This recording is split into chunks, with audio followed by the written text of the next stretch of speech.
আসসালামু আলাইকুম দর্শক, আজ আমি আপনাদের জন্য নিয়ে এসেছি কিভাবে খুবই কম সময়ে রান্না করা যায় কবুতরের মাংস।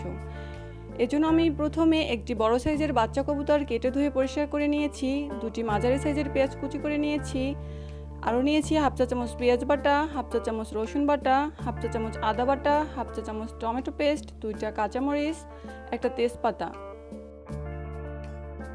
স্বাদ মতো লবণ, হাফ চা চামচ গরম মশলা গুঁড়া, হাফ চা চামচ জিরা গুঁড়া, হাফ চা চামচ ধনিয়া গুঁড়া, হাফ চা চামচ মরিচের গুঁড়া, হাফ চা চামচ হলুদের গুঁড়া নিয়ে নিয়েছি। এখন রান্নার জন্য একটি প্যানে পরিমাণ মতো তেল দিয়ে নিয়েছি। তেলটা একটু গরম হয়ে আসলে এর মধ্যে একটি তেজপাতা দিয়ে একটু ভেজে নিয়ে দিয়ে দেব পেঁয়াজ কুচি।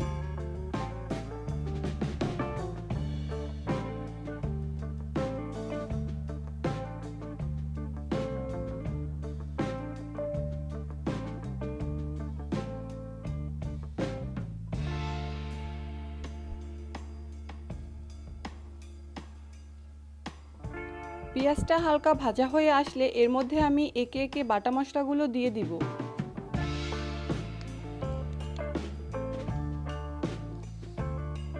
এগুলো একটু ভেজে নিয়ে সামান্য পানি দিয়ে দিব।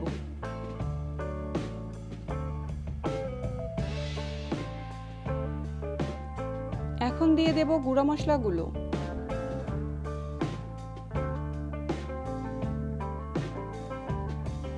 এখন সব মশলাগুলো ভালোভাবে কষিয়ে নিয়ে দিয়ে দেব মাংসটা।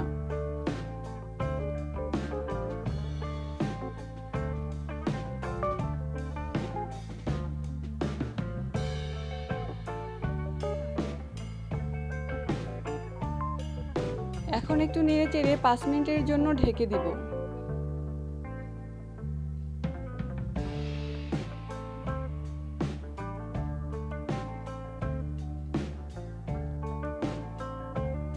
ঢাকনা উঠিয়ে আবারও একটু নেড়েচেড়ে 2 মিনিটের জন্য ঢেকে দিব।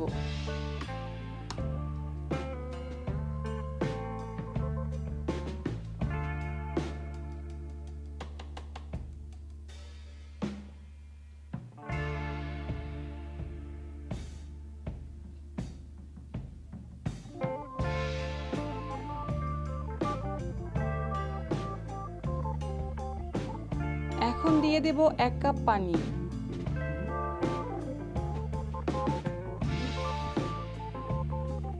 এরপরে ঢেকে 5 মিনিটের জন্য রান্না করব।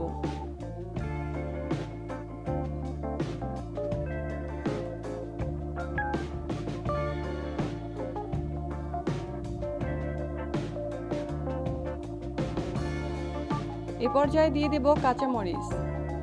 কাঁচামরিচ দিয়ে 2 মিনিট ঢেকে রান্না করে নিব।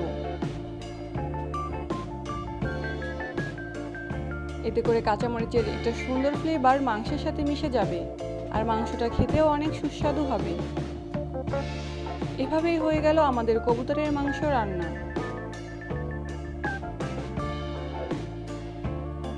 এখন আমি নামিয়ে পরিবেশন করে নিব। ভিডিওটি ভালো লাগলে আমার চ্যানেলটি সাবস্ক্রাইব করবেন ও আমার পরিবারের জন্য দোয়া করবেন। আল্লাহ হাফেজ।